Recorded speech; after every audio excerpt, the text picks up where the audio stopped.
Sa isang mapayapang barangay sa lalawigan ng Laguna, si Aling Teresita ay 10 taon nang nagtitinda ng gulay sa isang sulok ng lokal na palengke. Kilala siya ng mga taga-baryo bilang isang simpleng babae, masipag, at laging may ngiti sa labi. Ang alam nila ay isa siyang byuda na namumuhay ng tahimik mag-isa. Walang sino man ang mag-aakala na sa likod ng kanyang ordinaryong pamumuhay, si Aling Teresita pala ay may 3 manugang na may mga katayuang lubos na kinikilala sa buong Metro Manila. Ang lihim na ito ay nabunyag lamang isang umaga, nang ilang magagara at makikintab na sasakyan ang sunod-sunod na huminto sa harap ng maliit na pwesto ng gulay ni Aling Teresita. Bumukas ang mga pinto ng sasakyan, at 3 magaganda at mukhang mayayamang babae ang nagmamadaling lumabas at tumakbo palapit sa kanya. Nagulat ang mga tao sa palengke at nagsimulang magbulungan. Noon lamang nalaman ng lahat ang tunay na pagkatao ni Aling Teresita at ng kanyang mga manugang.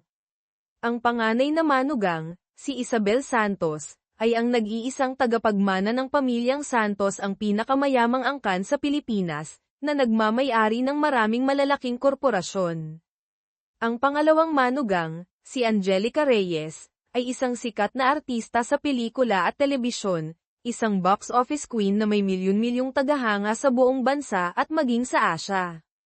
Ang bunsong manugang, si Katrina Diaz, ay isang kilalang organisador, ang may-ari ng pinakamalaki at pinakaprestihiyosong Arnis Gym sa Maynila. Bakit ang isang babaeng may ganito kapangyarihang mga manugang ay kailangang lihim na bumalik sa probinsya para magtinda ng gulay? Ang dahilan ay masakit, ito ang bayang sinilangan ng kanyang asawa, si Ricardo.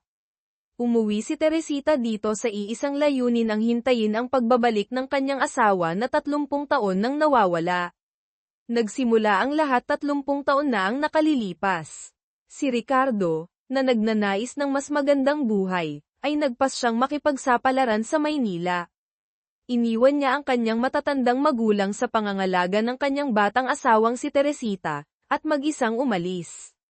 Noon, nalaman ni Teresita na siya ay nagdadalang tao, ngunit upang hindi maging pabigat sa mga plano ng asawa, pinili niyang itago ang katotohanan.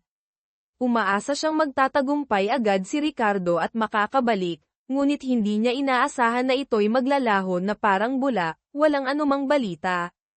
Lumipas ang panahon. Sa loob ng 30 mahahabang taon, mag-isang nagsikap si Teresita, inalagaan ang matatandang biyenan hanggang sa kanilang huling hininga, habang pinapalaki ang 3 anak na lalaki sina Cesar, Carlos, at Mateo. Sa kabutihang palad, ang 3 anak ay pawang matatalino, mababait, at naging matagumpay. Ang kanilang siyentipikong pananaliksik na magkakasamang isinagawa ay napansin at pinahalagahan ng gobyerno ng Pilipinas. Sila ay inilipat sa isang lihim na pasilidad ng pananaliksik ng bansa upang magsagawa ng mahahalagang eksperimento. Bago umalis, naihabilin lamang nila sa kanilang 3 mapagmahal na asawa ang pangangalaga sa kanilang ina. Lubos ang pagmamahal at paggalang nina Isabel, Angelica, at Katrina sa kanilang biyenan. Nais nilang dalhin si Aling Teresita sa Maynila upang mamuhay ng marangya, ngunit tumanggi siya. Nananatili sa kanyang puso ang paghihintay sa asawa sa kanilang bayan. Upang hindi mag-alala ang mga manugang, nagsinungaling siyang nais lamang niyang magpahinga sa probinsya, at lihim na binuksang muli ang kanyang dating pwesto ng gulay, araw-araw na nagtitinda habang nag-aabang ng balita tungkol kay Ricardo. Noong umagang iyon, habang ang 3 manugang ay bal-isang naghahanap sa kanilang nanay dahil hindi makontak, tumawag ang kapitan ng barangay kay Aling Teresita. Aling Teresita, ang asawa niyo po, si Mang Ricardo, nakauwi na. Nasa lumang bahay po siya at hinahanap kayo, umuwi na raw po kayo agad. Halos lumundag ang puso ni Teresita sa tuwa. 30 taong paghihintay, sa wakas ay nagbunga. Dali-dali niyang iniligpit ang paninda, puno ng pag-asang tumakbo pa uwi sa kanilang lumang bahay. Ngunit nang nanginginig niyang itinulak ang pamilyar na pinto, ang sumalubong sa kanya ay hindi si Ricardo, kundi isang babaeng hindi niya kilala, magarbo ang kasuotan ngunit may mapagmataas na tingin. Itinulak siya ng malakas ng babaeng ito. Sino ka? Anong ginagawa mo rito? Pasiga na tanong ng babae. Sakto namang lumabas si Ricardo mula sa loob ng bahay, ngunit hindi na may pagsisisi o tuwa sa muling pagkikita. Malamig at malayo ang kanyang mga mata. Teresita, nakauwi ka na pala. Walang kabuhay-buhay na sabi ni Ricardo. Ito si Sandra. Umuwi kami rito para makipagdiborsyo sa iyo. Nabingi si Teresita. Diborsyo. Nautal siya. Ricardo, anong sinasabi mo? Pinasan ko ang pamilya mo sa loob ng 30 taon. Hinintay kita ng 30 taon. Inalagaan ko ang mga magulang mo hanggang sa kanilang huling hininga. Pinaghirapan kong palakihin ang pinutol siya ni Ricardo. Walang pasensya ang tinig, pwede ka namang mag-asawang muli, hindi naman kita pinakihusapang maghintay. Umuwi ako para bigyan ng pangalan si Sandra. Napahalukip-kip si Sandra, ngumisi. May kaunting konsensya pa nga siya kaya umuwi para makipagdiborsyo ng maayos sa iyo. Kasama ko siyang nagsimula sa wala para itayo ang negosyo sa loob ng maraming taon, binigyan ko siya ng isang matalinong anak, si Paulo. Ikaw, aasa ka sa pagtitinda ng gulay para tulungan siyang magtayo ng kumpanya. Tignan mo nga ang sarili mo, ang itsura mong dukha at probinsyana, may karapatan ka pa bang maging asawa ni Ricardo? Inihagis ni Ricardo ang isang salansan ng papel at isang ballpen sa mesa, pirmahan mo na. Ito ang papeles ng diborsyo. Ang perang ito, naglabas siya ng makapal na talaksan ng pera, kahit magtinda ka ng gulay habang buhay, hindi mo kikitain. Pumirma ka lang, sa iyo na lahat ito. Nanginginig si Teresita, namumuo ang luha sa mata, hindi ko kailangan ng pera. Ricardo, may konsensya ka pa ba? Nang makitang hindi sumusuko si Teresita, nawalan ng pasensya si Ricardo at sumenya sa mga kasamang bodyguard, hawakan niyo siya, piliting pumirma.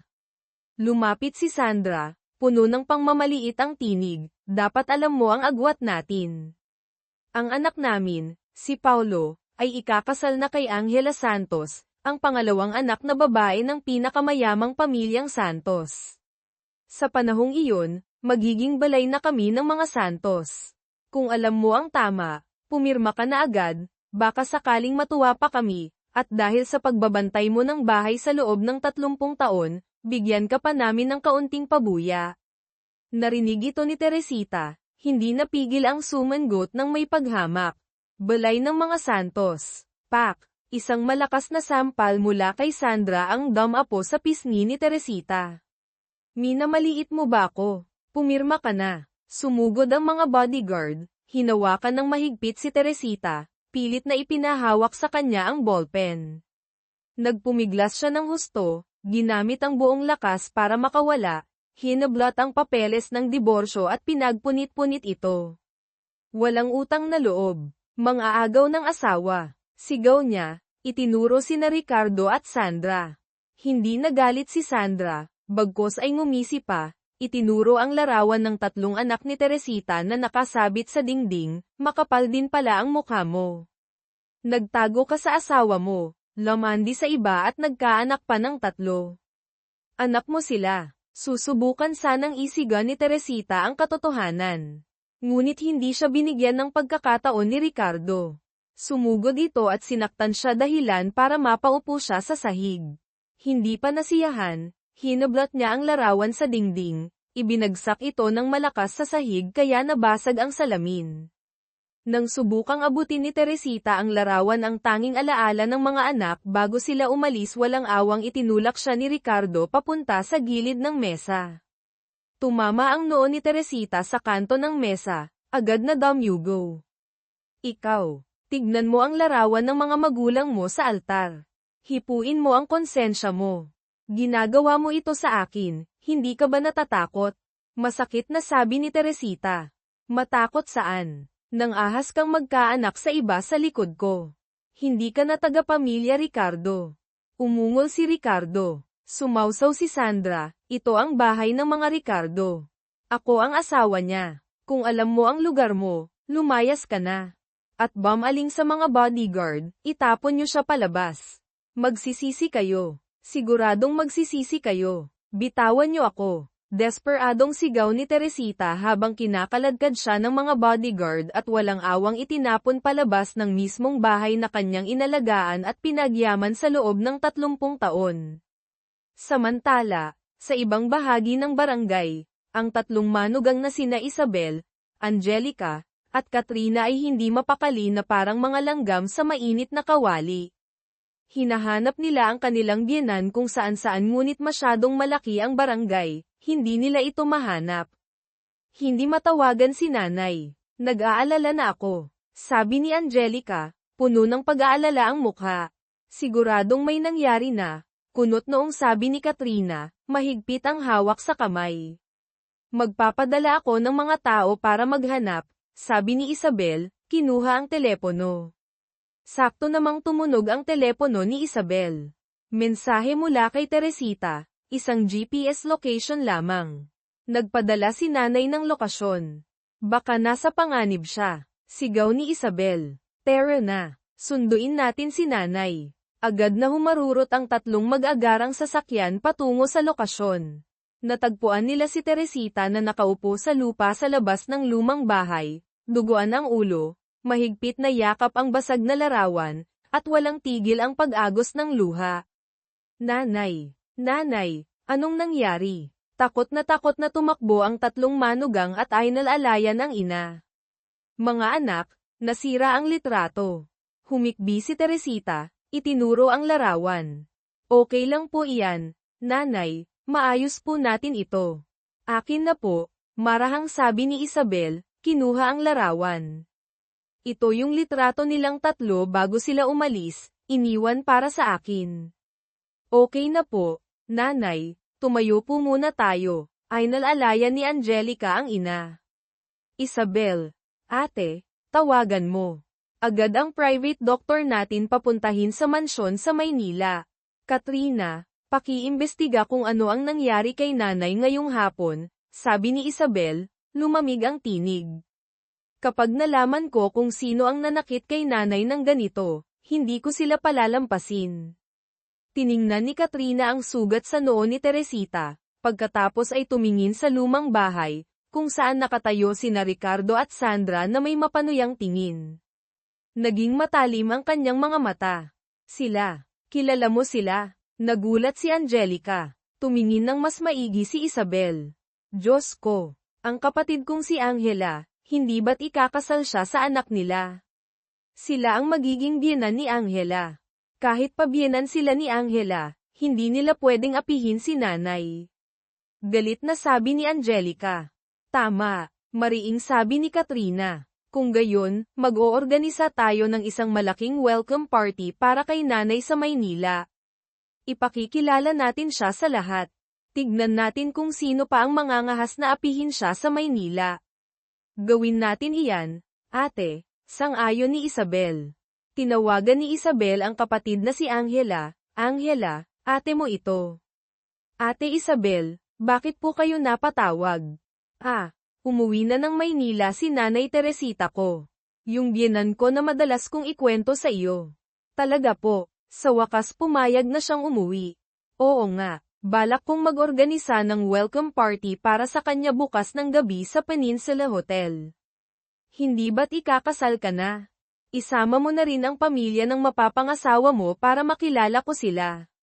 Sige po, sasabihin ko po agad sa magiging biyenan ko para makapaghanda sila. Sa bahay ni na Ricardo at Sandra. Bakit anak? Tanong ni Sandra nang makitang masigla si Paulo matapos makipag-usap sa telepono. Ma, pa, sabi ni Ate Isabel ni Angela, iniimbitahan daw tayo sa party niya bukas ng gabi. Gusto raw niya kayong makilala. Bakit daw tayo gustong makilala? Nagtatakang tanong ni Ricardo. Hindi ko po alam. Pero si Ate Isabel ang tagapagmana ng Santos Corporation, at si Angela ang pangalawa. Lahat ng meron si Angela ngayon ay galing kay Ate Isabel. Siyempre, kailangan muna nating makilala siya. Ganun ba? Nagliwanag ang mga mata ni Sandra. Kung gayon, kailangan nating maghanda ng husto. Ang mga regalo at iba pa ay hindi pwedeng simple lang. Sige, Ako nang bahala maghanda, sabi ni Ricardo. Pinanood ni Sandra ang pag-alis ng mag-ama, iniisip, tignan mo ang anak natin, napakagaling. Hindi pwedeng maapektuhan siya ng pagiging kerida ko. Kailangang hiwalayan na agad ni Ricardo ang probinsya ng iyon.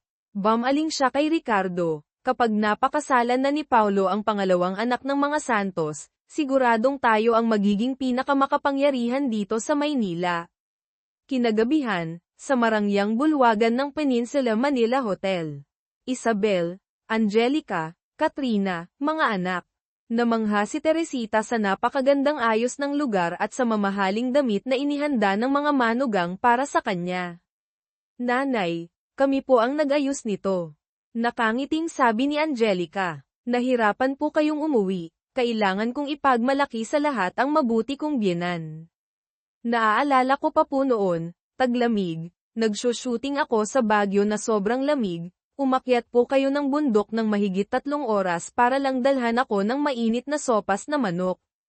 Opo, nanay, dugtong ni Katrina, noong muntik na akong masagasaan sa EDSA. Kayo po ang nagtulak sa akin para iligtas ako. Sabi ko na nga ba, laging paborito ni nanay si Ate Isabel at si Ate Angelica. Kunwaring nagtatampong sabi ni Katrina. Natawa si Teresita, ano ka ba naman, anak? Nang mapang-asawa kayo ng mga anak ko, naging anak ko na rin kayo. Hindi ko nga alam kung paano kayo pasasalamatan, paano ko kayo pagtatangi-tangiin. Nanay, kung ganoon po, bigyan niyo po kami ng pagkakataong magpakita ng pagmamahal sa inyo. Pwede po ba, nanay? Hinawakan ni Isabel ang kamay ng ina. Oo naman. Gusto ko ring ipakilala sa lahat ang 3 kong magaganda, matatalino, at kaibig-ibig na mga manugang. Masayang sabi ni Teresita. Isuot niyo po ito, nanay. Siguradong kayo ang magiging pinakamagandang biyenan sa buong Maynila ngayong gabi.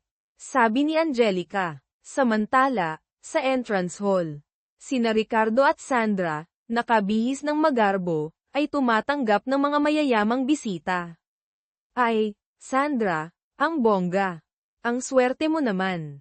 Puri ng isang kaibigan. Oo nga, Sandra. Kapag naging balay mo na ang mga Santos, huwag mo kaming kalilimutan ha. Haha, syempre naman. Mayabang na tawa ni Sandra, sinulyapan si Ricardo. Nakita mo na, ganyan kahalaga kay Angela ang magiging biyenan niya. Kaya hiwalayan mo na agad yung pangit mong asawa sa probinsya. Huwag kang mag-alala, hindi kita pababayaan, bulong ni Ricardo. Sakto namang huminto ang isang Rolls Royce. Dumating na ang sasakyan ng panganay na Santos. Sigaw ng isang tao. Nandyan na ang ate ni Angela. Tuwang-tuwang sabi ni Sandra. Mahal, buksan mo ang pinto ng sasakyan. Nagmamadaling tumakbo si Ricardo. Ngunit ang bumaba ay hindi si Isabel, kundi si Teresita, suot ang eleganteng damit, kahit medyo hindi sanay ay bakas pa rin ang kabutihan sa mukha. Bakit ikaw? Natigilan si Sandra. Anong ginagawa mo rito? Oo nga, sa ganitong kagarbong lugar, nangangahas ka pang pumunta.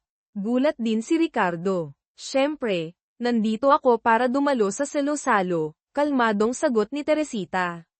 Sandra, sino siya? Tanong ng isang mausisang bisita. Ngumisi si Sandra, ipakikilala ko sa inyo. Ito ang probinsya ng asawa noon ni Ricardo, yung nagtitinda ng gulay sa palengke. Narinig ang tawanan. Nako, Kadiri, ang dumi-dumi niya, hindi ba siya natatakot na madumihan itong magarbong bulwagan? Anong masama sa pagtitinda ng gulay?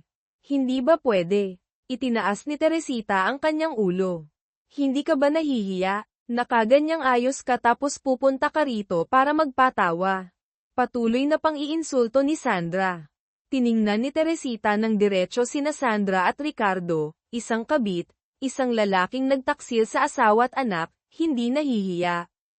Ako, marangal na dumadalo sa handaan na inorganisa ng manugang ko, bakit ako matatakot? Mariing sabi ni Ricardo, huwag mong sabihing hindi kita binalaan. Handog ito ng senyorita ng pamilyang Santos.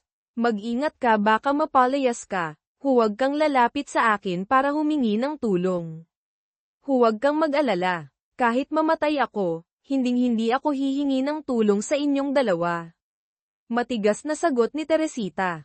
Sakto namang nagring ang telepono ni Teresita. Si Isabel ang tumatawag. Hello, Isabel. Nanay, nasaan na po kayo? Medyo na traffic lang po kami, malapit na. Mabuti. Huwag kayong magmadali. Dahan-dahan lang. Opo, hintayin niyo po kami. Tumugtog ang musika, nakuha ang atensyon ng lahat. Hindi ba't sila ang sikat na artistang si Angelica Reyes at ang Arnaizador na si Katrina Diaz?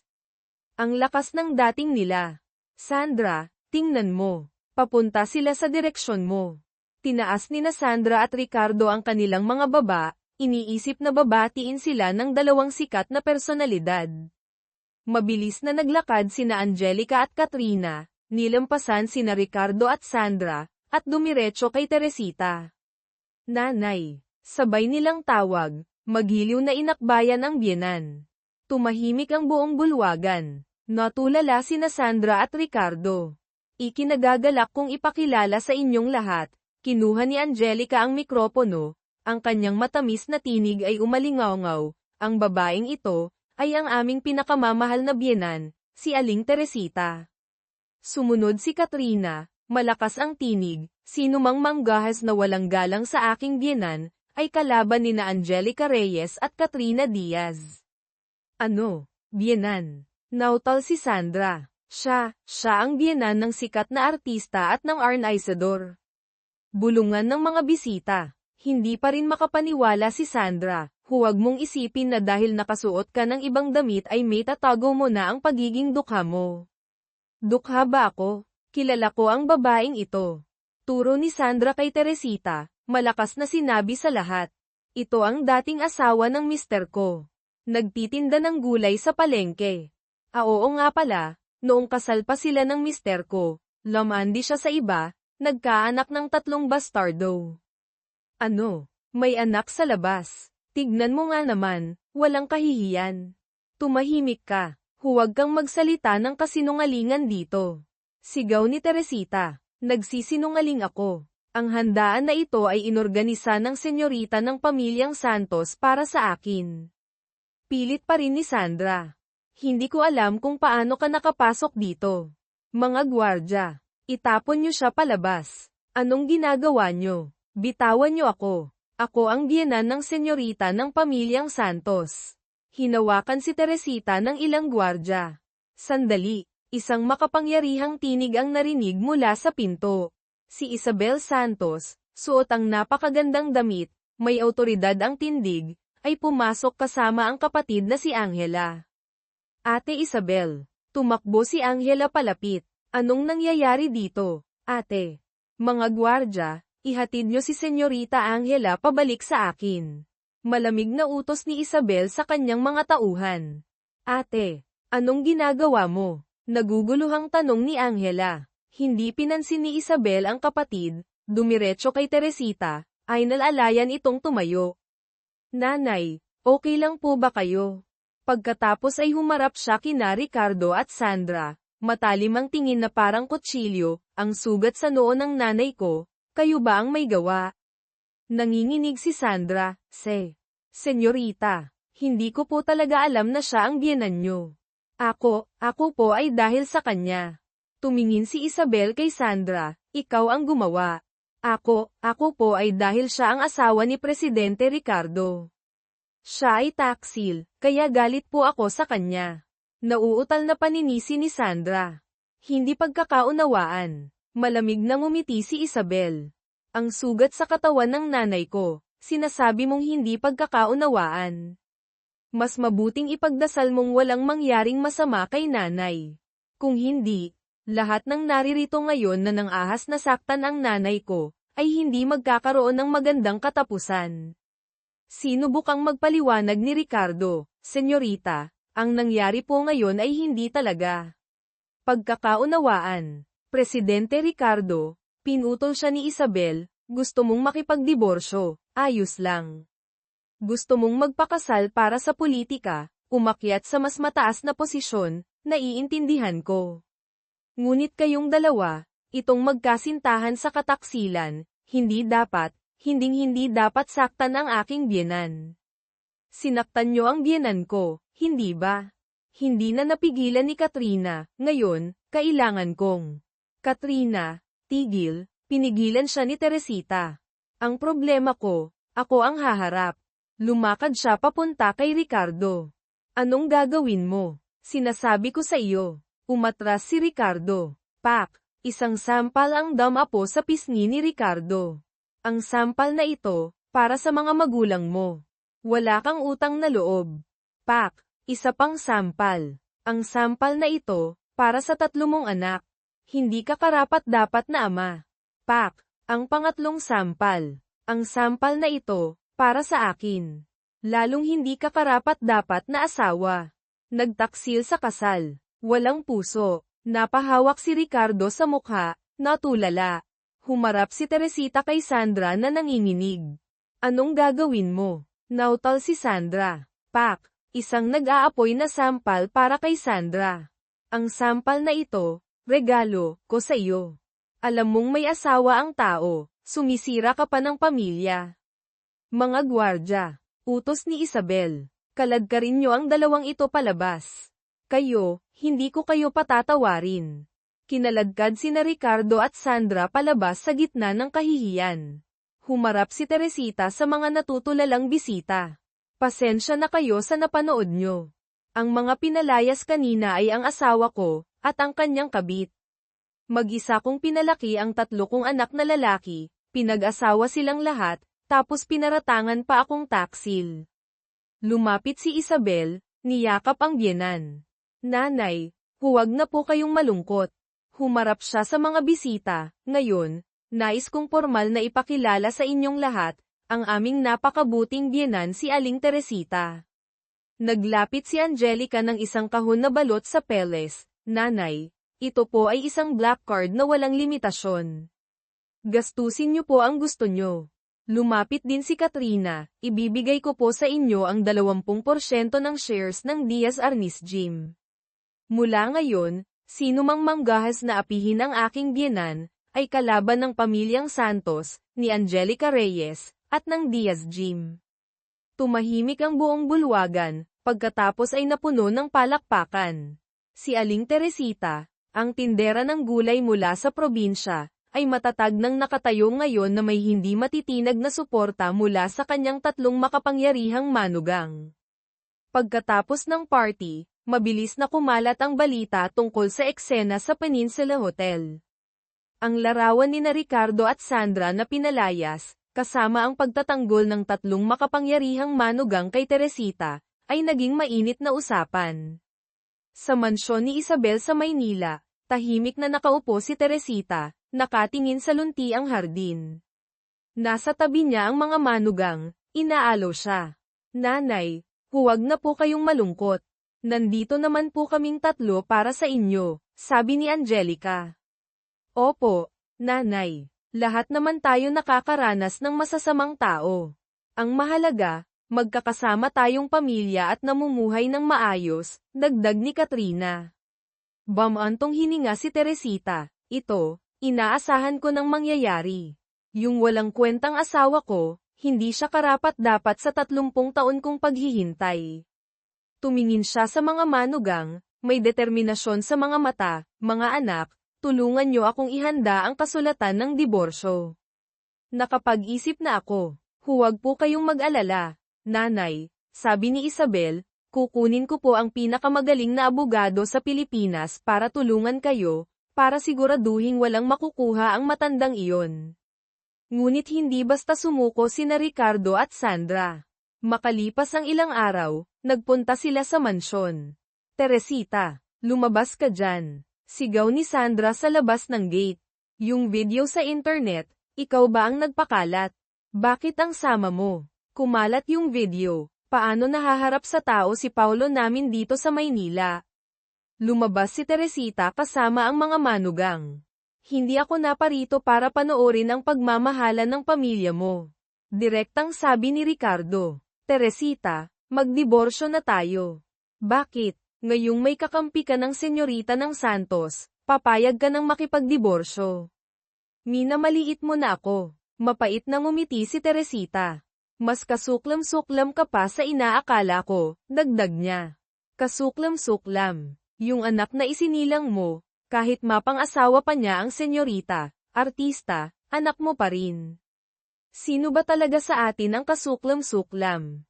Pangangatwiran ni Ricardo. Ano pa ang silbi ng pag-uusap tungkol dito? Kahit anong sabihin ko, hindi ka maniniwala. Naniniwala lang ako sa nakikita ng mga mata ko. Kung gayon, pumirma ka na, huwag ka nang magsalita pa. Inihagis ni Ricardo ang kasunduan sa diborsyo, na inihanda ng abogado ni Isabel, tinitiyak ang lahat ng karapatan ni Teresita, sa mesang bato sa labas. Kinuha ni Teresita ang ballpen at buong tapang na pumirma. Sige, makakaalis na kayo. Umalis. Sa tingin ko, kayo ang dapat umalis. Sigaw ni Sandra. Yung lumang bahay sa Laguna, matagal nang ipinangalan sa akin ng mga biyenan ko. Ito ay malinaw na kasinungalingan. Teresita, hiwalay na nga, aagawin mo pa ang ari-arian. Hindi ka ba nahihiya? Hirit ni Ricardo. Hoy, nandito kami, gusto nyong apihin ang biyenan ko. Humakbang si Katrina sa harap. Mga gwardya, itapon nyo ang dalawang ito palabas. Agad na kumilos ang mga gwardya ni Isabel, walang pakundangang itinaboy sina Ricardo at Sandra palabas ng gate ng mansyon. Dahil hindi nakuha ang bahay sa ganoong paraan, nakaisip ng ibang plano si Ricardo. Pinuntahan niya ang kanyang kapatid na si Jose, na nakatira pa rin sa Laguna. Kuya Jose, tawag ni Ricardo. Ricardo, bakit ka na parito? Nagulat si Mang Jose. Nabalitaan kong nakauwi ka na raw. Opo, kuya. Naparito po ako dahil sa lumang bahay ni Naitay at Inay. Yung lumang bahay. Nabalitaan kong ang malapit ng i-demolish yun. Malaki raw ang bayad, hindi ba? Opo, kuya. Pero, nagkunwaring nalulungkot si Ricardo. Yung bahay na yun, hiwalay na kami ni Teresita. Pero yung babaeng yun, niloko niya si Naitay at Inay noong mahina na sila, pinalitan niya ang pangalan sa testamento para mapunta sa kanya. Si Sandra, nakasama ni Ricardo, ay sumingit, kuya, pinalayas pa kami ng masamang babaeng iyon sa bahay. Hindi niyo po pwedeng pabayaan ito. Kuya, tulungan niyo lang akong mabawi ang lumang bahay, hahatian ko kayo sa perang makukuha. Pang-uudyok ni Ricardo, si Mang Jose, na may kaunting hindi pagkagusto kay Teresita noon pa dahil itinuturing niya itong tagalabas, nang marinig ang tungkol sa pera, ay tumango agad, sige. Ganyan ang usapan. Bukas ay anibersaryo ng pagkamatay ni Naitay at Inay, dalhin mo ang asawa at anak mo sa harap ng altar ng mga ninuno, tatawagan ko rin si Teresita, para magkausap ng maayos. Kinabukasan, sa maliit na kapilya ng angkan ng mga Ricardo sa Laguna, kung saan nakalagay ang mga larawan at plaque ng mga magulang ni Ricardo. Natanggap ni Teresita ang mensahe ni Mang Jose, kahit ayaw niya, dahil sa respeto sa nakaraan, pumunta pa rin siya. Pagpasok niya, naroon na sina Ricardo, Sandra, at Kuya Jose na naghihintay. Itay, Inay, ang suwail niyong anak na si Ricardo ay nagdala ng pamilya para dumalaw sa inyo. Nagkunwaring taimtim na nagsindi ng kandila si Ricardo. Ginaya siya ni Sandra, tinitigan si Teresita ng may hamon. Kuya Jose, bati ni Teresita. Dumating ka pala, Teresita, malamig na sabi ni Mang Jose. Ngayong hiwalay na kayo ni Ricardo, hindi ka na taga-pamilya Ricardo. Ibalik mo na ang lumang bahay sa amin. Kaya pala, ang lumang bahay ang habol nyo, naunawaan ni Teresita. Pag-aari iyon ng pamilya Ricardo. Sabi ni Ricardo. Tiningnan ni Teresita si Ricardo ng diretso, Ricardo, noong nabubuhay pa sina Itay at Inay, hanggang sa huli nilang hininga, hinintay ka nila. Pero ikaw, mag-isa kang nagpakasarap sa labas, nagkapamilya, naisip mo ba ang matatanda mong magulang dito? Ako, hindi makasagot si Ricardo. Kaya ipinagkatiwala nila sa akin ang lumang bahay. Giit ni Teresita. Ikaw, isang babaeng lamandi sa iba, Nagkaanak ng 3 bastardo, gusto mo pang manahin ang ari-arian ng mga Ricardo. Sigaw ni Sandra. Huwag mong bastyusin ang mga anak ko. Galit na sabi ni Teresita. Bastyusin. Kuya, tingnan mo. Ito ang 3 bastardong iyon. Turo ni Sandra sa larawang laging dala ni Teresita, ang kopya na pinaayos ni Isabel.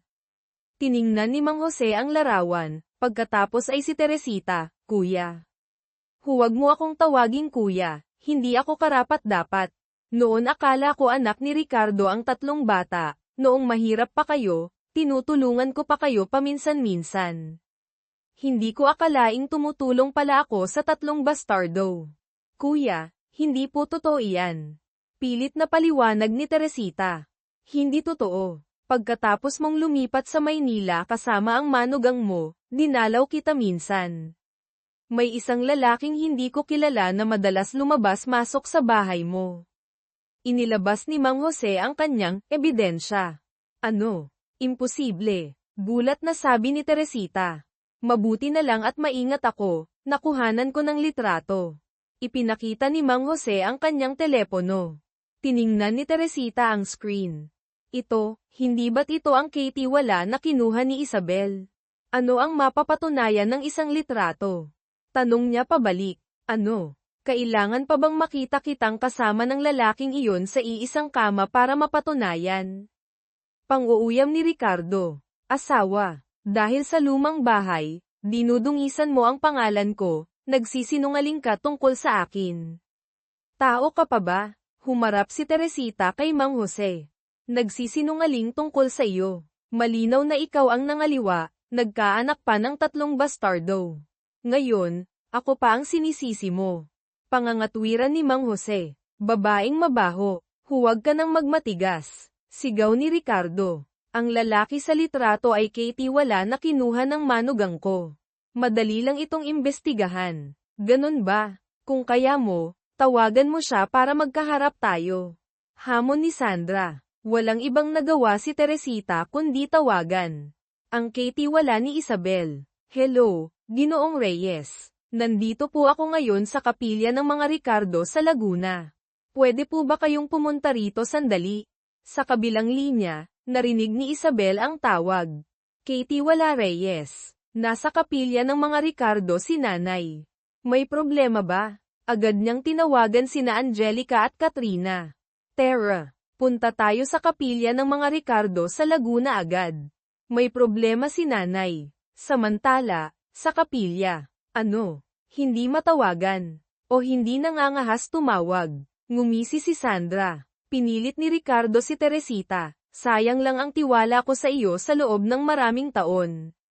Kung gusto mong patunayan na malinis ka, pauwiin mo ang 3 bastardong iyon dito, magpa-DNA test tayo. Hindi pwede. Ginagampanan nila ang tungkulin para sa bayan, sikreto iyon, hindi sila pwedeng umuwi. Sabi ni Teresita, haha, tigilan mo na, maloloko mo ang iba sa sinasabi mong iyan. Tawang pang-iinsulto ni Mang Jose. Ang paggawa ng siyentipikong pananaliksik ay nangangailangan ng malaking pera. Huwag mong sabihin sa akin na sa pagtitinda mo ng gulay ay napalaki mo ang 3 siyentipiko. Teresita, humanap ka ng paraan para patunayan ang iyong sarili. Sabi ni Mang Jose, mga tauhan, paupuin niyo siya sa harap ng altar ng mga ninuno, para magsisi siya sa kanyang mga kasalanan. 2 tauhan ni Mang Jose ang lumapit para hawakan si Teresita. Tigil. Isang sigaw ang umalingaw-ngaw mula sa pinto.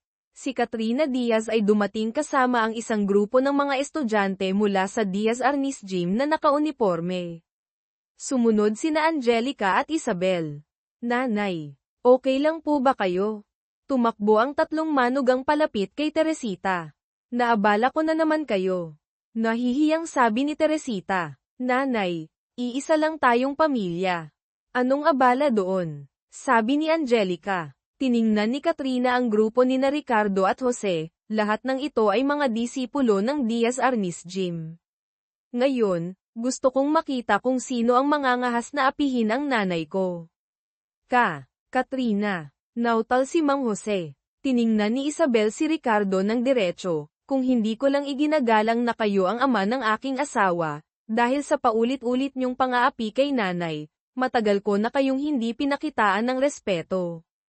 Tama, hiwalay na si nanay sa inyo. Ano pa ang gusto nyo? Tanong ni Angelica. Senyorita Santos, mga senyorita, sinubukang kumalma ni Mang Jose. Kahit na kayo ay mula sa mga kilalang pamilya sa Maynila, nagkakamali kayo. Kami ni Teresita ay walang anak. Ricardo, noong umalis ka, buntis na ako. Isinigaw ni Teresita ang katotohanan. Ayaw lang ni inay na maging pabigat sa iyo ang mga bata kaya hindi niya sinabi. Huwag kayong maniwala sa kanya. Hinayla ni Sandra ang braso ni Ricardo. Nakalimutan mo na ba ang mga duda mo kanina? Sinasabi niya iyan para agawin ng tatlong mayayamang babaeng iyan ang ari-arian natin. Ari-arian. Mapait na ngumiti si Isabel. Ang yaman ng Santos Corporation, ang kinikita ni Angelica Reyes, pati na ang buong Diaz Gym, sa tingin nyo ba papansinin ni nanay ang kakarampot na pera niyan? Nanay, tara na po, umuwi na tayo. Sabi ni Isabel.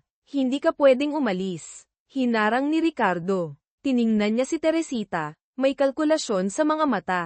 Sige, kung gusto mong maniwala ako na anak ko ang tatlong iyon, kung gayon, sa harap ng altar ng mga ninuno ng pamilya Ricardo, isumpa mong hindi ka kailanman maghahabol sa ari-arian ng mga Ricardo, kasama na ang lumang bahay. Malinaw na isa itong patibong, ngunit pagod na si Teresita. Gusto na lamang niyang tapusin ang lahat. Sige, kaya kung sumumpa, ngunit tumingin siya kay Ricardo, nagpatuloy, pero mayroon din akong isang hiling. Anong hiling? Sa harap ng altar ng mga ninuno ng pamilya Ricardo, kailangan mo ring sumumpa. Sampain mong mula ngayon, ikaw at ang tatlo kong anak sina Cesar, Carlos, Mateo ay wala ng anumang relasyon bilang mag-ama. Ano namang relasyon ko sa mga bastardong iyon? Mapait na ngumiti si Ricardo, walang pag-aalinlangang itinaas ang kamay.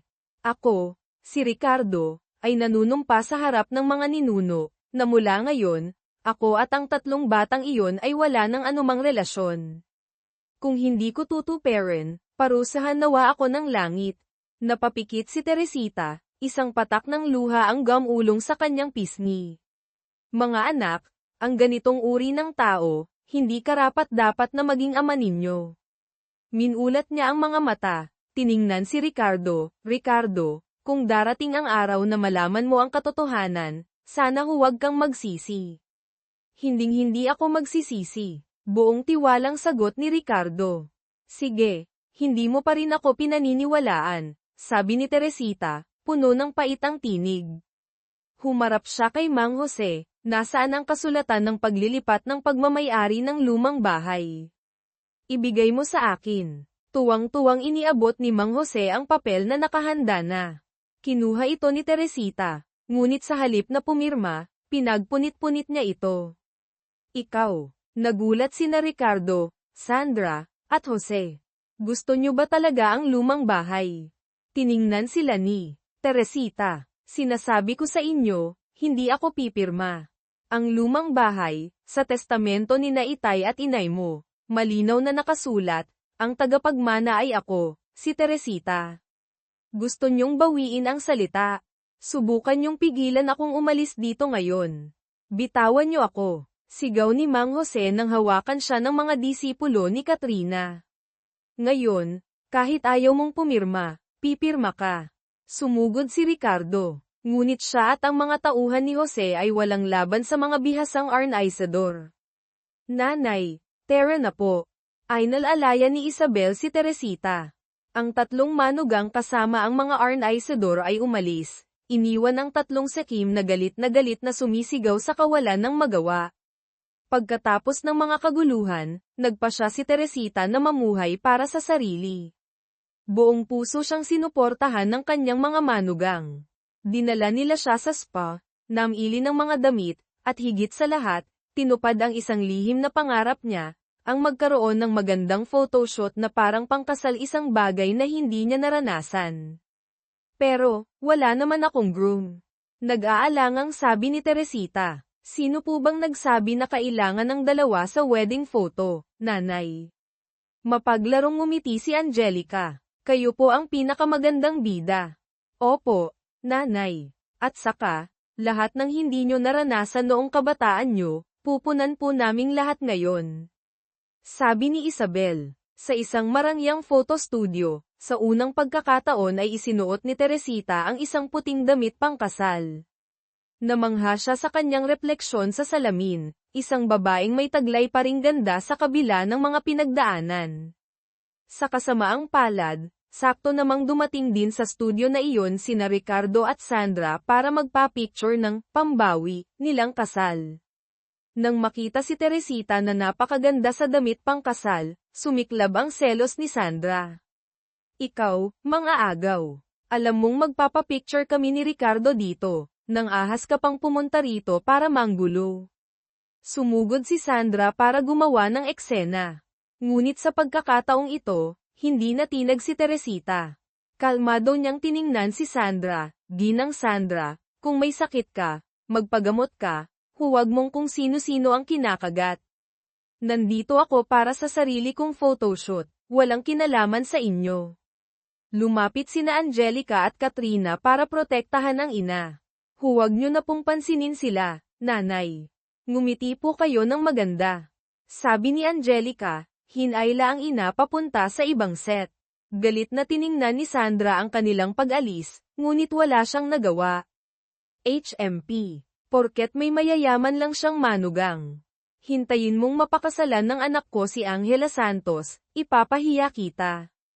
Ngunit hindi na kailanman nagkaroon ng pagkakataon si Sandra. Lihim na kumilos si Isabel. Ipinadala niya ang lahat ng ebidensya ng masamang ugali ni na Ricardo at Sandra, kasama ang kwento ng pagdurusa ni Teresita, sa kapatid niyang si Angela at sa kanilang ama, ang presidente ng Santos Corporation. Matapos pag-aralan ang lahat, nagpa siya ang pamilyang Santos na kanselahin ang kasal ni na Angela at Paulo. Inutusan din ni Isabel ang kanyang pinagkakatiwalaang assistant, hello, kanselahin ang lahat ng business partnership sa kumpanya ni Ricardo. At maglabas ng anunsyo, sino mang makipagtulungan kay Ricardo mula ngayon ay kalaban ng Santos Corporation. Ang desisyon ng pamilyang Santos ay parang isang malakas na suntok sa karera ni Ricardo. Sunod-sunod na kinansela ng mga kasosyo ang kontrata, sabay-sabay na naningil ang mga bangko, at natigil ang mga proyekto. Mabilis na bumagsak ang kumpanya ni Ricardo, nagdeklara ng pagkalugi sa loob lamang ng ilang linggo. Lahat ng ari-arian ni na Ricardo at Sandra, kasama ang bahay nila sa Maynila, ay sinamsam ng korte para pambayad utang. Pinalayas sila sa kalye, literal na walang natira. Paano na ito? Mayroon pa tayong lumang bahay sa Laguna. Malapit na iyong i-demolish, malaki ang makukuha nating pera. Naalala ni Ricardo, ngunit nang bumalik sila sa Laguna, nalaman nila mula sa mga taga-baryo na ang lupa ay nabili na ng isang malaking korporasyon, ang Santos Corporation, para sa isang proyekto, at ang legal na may-ari ng bahay ayon sa testamento at mga papeles ay si Aling Teresita pa rin.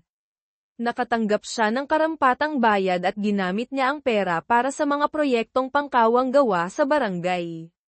Wala nang natira kina Ricardo at Sandra. Makalipas ang ilang panahon, nang payapa na ang buhay ni Teresita kasama ang mga manugang, isang masayang balita ang dumating, ang tatlo niyang anak sina Cesar, Carlos, at Mateo ay matagumpay na natapos ang kanilang tungkulin para sa bayan at pinayagan ng umuwi. Naganap ang muling pagkikita sa gitna ng mga luha ng kaligayahan sa mansyon ni Isabel. Niyakap ng mahigpit ng tatlong magkakapatid ang kanilang ina, pagkatapos ay masayang binati ang kanilang magaganda at matatalinong asawa. Nanay, ang suwail niyong anak ay nakabalik na. Naiiyak na sabi ni Cesar, ang panganay. Mabutit nakauwi na kayo. Tumayo kayo't hahayaan niyo akong tignan kayo. Umiiyak sa tuwa si Teresita. Sakto, namang nagsasaya ang pamilya, isang gasguzing anino ang lumitaw sa labas ng gate. Si Ricardo iyon. Nabalitaan niyang nakauwi na ang mga anak ni Teresita. Cesar, Carlos, Mateo, mga anak, Pilit na sumisigaw si Ricardo. Si papa niyo ito. Ako ang papa niyo. Hinarang siya ng kitiwalang si Reyes. Sino po sila? Pakiusap po, umalis na kayo. Ako ang ama ng 3 amo niyo dyan. Papasukin niyo ako para makita ang mga anak ko. Sigaw ni Ricardo. Lumabas si Teresita kasama ang mga anak. Nang makita ang kaawa-awang itsura ni Ricardo, hindi niya maiwasang mapabuntong hininga. Teresita. Nautal si Ricardo. Lumuhad. Nagkamali ako. Talagang nagkamali ako. Nabulag ako ng Sandra na iyon. Patawarin mo ako, patawarin mo ako. Pakiusap, hayaan mo akong makita ang mga anak.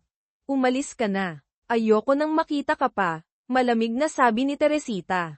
Teresita, isa akong walang kwentang tao. Patawarin mo ako. Hayaan mo akong makita ang 3 bata. Ikaw mismo ang nanumpa sa harap ng altar ng mga ninuno, na wala ka ng kaugnayan sa kanila. Na sila ay mga bastardo. Nakalimutan mo na ba? Paalala ni Teresita. Hindi. Ako, naloko ako. Akala ko nagkaanak ka sa iba. Kasalanan ko. Pakiusap. Umalis ka na. Hindi ko pwedeng hayaang makita mo ang mga bata. Lumapit ang 3 anak na lalaki. Tiningnan ni Cesar si Ricardo ng diretso. Sino ka? Mula nang ipanganak kami, si nanay lang ang kilala namin. Sumunod si Carlos, noong panahong isinilang kami ni nanay, nag-agaw buhay siya sa ospital ng probinsya, wala ka doon. Dinagdag ni Mateo, namatay sina lolo at lola, hindi ka man lang umuwi para magsindi ng kandila. Hindi mo kailangang ipaalala namin, ikaw mismo ang pumutol ng ugnayan sa amin. Hindi, mga anak, ako ang papa nyo. Desperadong sigaw ni Ricardo. Sino po siya, nanay? Tanong ni Cesar kay Teresita, walang emosyon sa tinig. Umiling si Teresita, isang taong napadaan lang, anak. Pasok na tayo sa loob.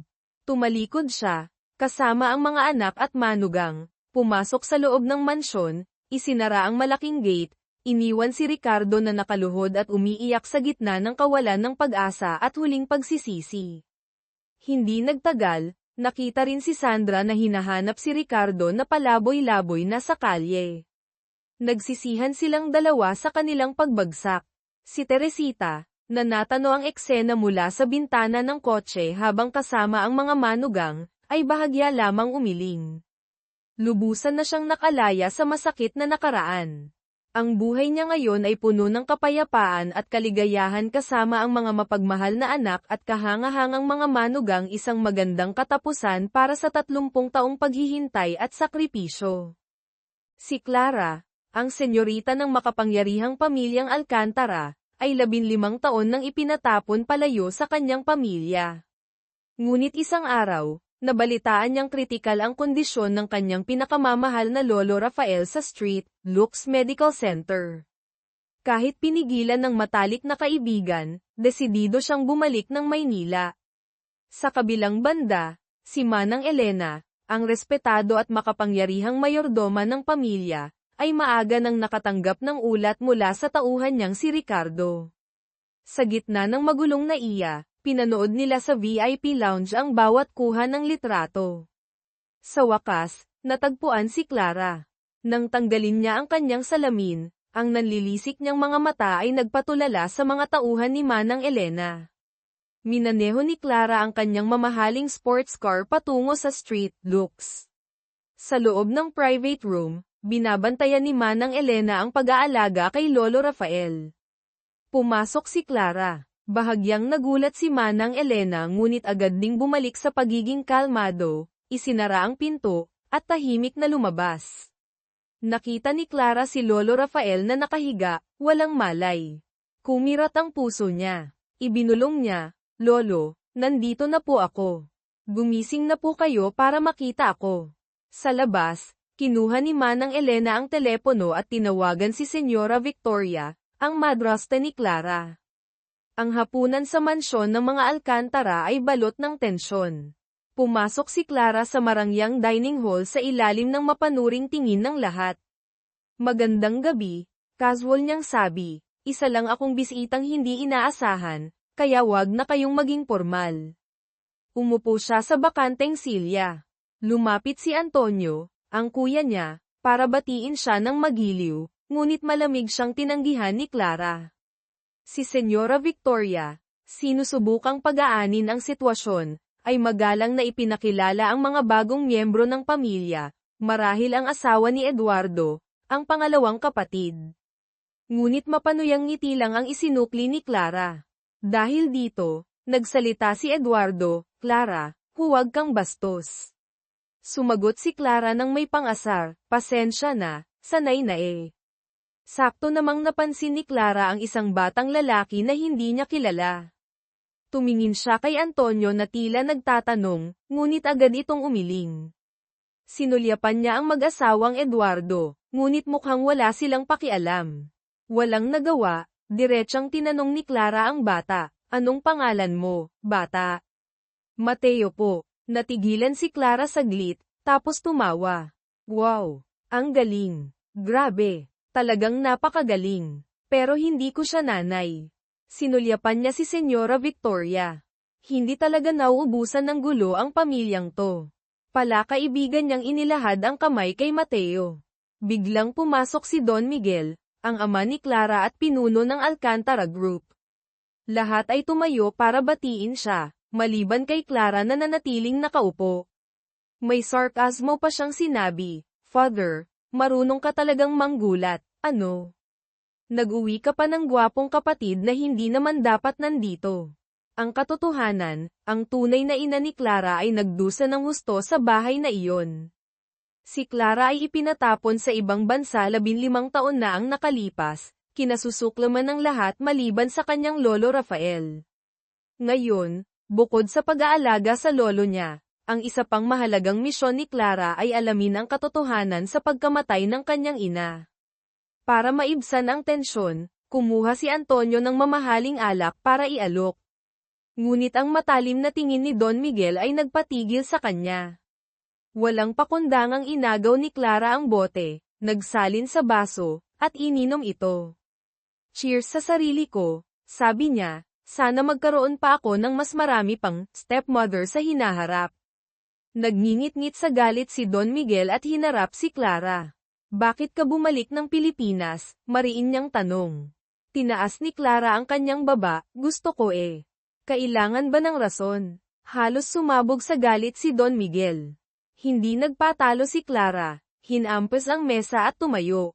"Hindi na ako bata, at sa lahat ng nandito, hindi ba't ako ang may pinakamalaking karapatan na tumayo sa bahay na ito?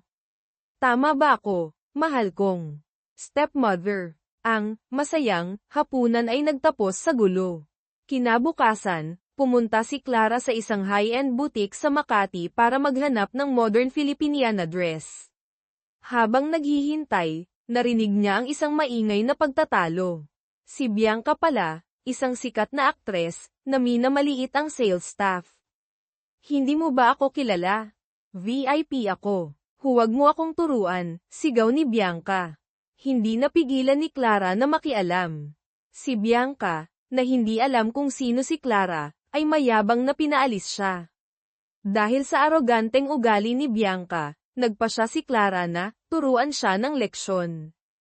"Akala mo ba nasa teleserye ka? Kung makakumpas ka naman." Dahil sa haba ng bestida ni Bianca, hindi lang niya nahabol si Clara, natisod pa siya. Sa inis, kinuha ni Bianca ang takong at ibinato kay Clara. Nagkibit-balikat lang si Clara at sinipa palayo ang sapatos. Naghabulan sila hanggang sa ground floor. Halatang hindi kalaban ni Clara ang mahinang si Bianca, pinaglaruan lang siya nito. Ang mga usisero ay nagsilabasan, nanood, at kumuha ng video. Pagod na si Bianca, sinubukan niyang umatake ng patalikod, pero mabilis siyang naidiin ni Clara sa front desk. "Kilala mo ba kung sino ang tatay ko?" sigaw ni Bianca, o baka ginagaya lang ni Clara ang tono niya. Sakto namang dumating ang 3 mamahaling sasakyan. Bumaba si Manang Elena kasama ang mga bodyguard. Mabilis na pinapasok ng mga gwardya ang mga nanunood at kumukuha ng video. Nakita ni Bianca si Manang Elena na parang tagapagligtas, itinuro si Clara at sinabing ipahuli ito. Nagtatakang tumingin si Clara kay Manang Elena. Dahan-daang ipinakilala ni Manang Elena kung sino si Clara kay Bianca. Nanlaki ang mata ni Bianca sa gulat. Tiningnan ni Clara si Bianca, nanghuhula, kay Antonio. O kay Eduardo. O baka naman, kay Father. Tapos ay ngumisi siya, inasar si Bianca sa kawalan ng hiya, mas kaiya-hiya ka pa sa elementary student. Napaiyak na lang si Bianca sa sahig. Sa isang private room, kinolekta ng mga bodyguard ang mga cellphone at camera. Naglabas si Manang Elena ng mga dokumento, sinabing kung pipirma sila ng kasunduang buburahin ang mga video at litrato, bibigyan sila ng malaking halaga. Masayang pumirma ang lahat, maliban sa isang abogado na nagngangalang Marco Reyes. Sinabi niyang wala siyang kinunan at fan siya ni Bianca kaya hindi niya ito ipagkakalat. Sakto namang tumawag ang may-ari ng inuupahan niyang apartment, nagtataas ng renta. Napabuntong hininga siya. Nakita ito ni Clara. Nilapitan niya si Marco at tinanong kung bakit hindi siya pumirma gayong kailangan niya ng pera. Sagot ni Marco, sa legal na paraan lang ako kumikita ng pera. Naging interesado si Clara sa kanya. Inabutan siya ng calling card, at inalok ng trabaho na may malaking sweldo. Nainsulto si Marco at umalis. Pag-uwi sa bahay, nakita ni Marco ang kanyang tatay na nagtatrabaho pa rin sa maliit nilang tindahan kahit gabi na. Nakaramdam siya ng konsensya at pagsisisi. Gusto niyang patigilin na sa trabaho ang ama, pero tumanggi ito at sinabing naniniwala siyang magtatagumpay si Marco. Lalong nabagabag si Marco. Hindi siya nakatulog, iniisip ang alok ni Clara. Kinuha niya ang telepono para tumawag pero pinigilan siya ng pride. Biglang tumunog ang telepono niya. Hello, bakit hindi ka tumawag? Magkita tayo bukas. Si Clara. Kinabukasan, nagkita sila sa isang restaurant. May pinapaimbestigahan si Clara kay Marco. Kahit kasasabi lang ni Marco na, hindi ako utusan. Natulala siya nang makita ang tseke para sa serbisyo niya. Mukhang walang halaga ang pride kapag pera na ang kaharap. Agad siyang nagtanong sa mga kakilala. Gabi, iniulat ni Marco kay Clara ang resulta. Ang numero ay galing sa burner phone, patay na ang may-ari. Ang tanging lead ay ang lokasyon kung saan huling ipinadala ang mensahe malapit sa mansyon ng mga Alcantara. Nagulat si Clara. Samantala, nakatanggap din ng ulat si Manang Elena tungkol sa pag-iimbestiga ni Clara at Marco sa misteryosong numero. Inutusan niya si Ricardo na maging maingat at lihim lang na magmatsyag. Kinabukasan, nakatanggap ng tawag si Marco para sa isang interview sa Alcantara Group.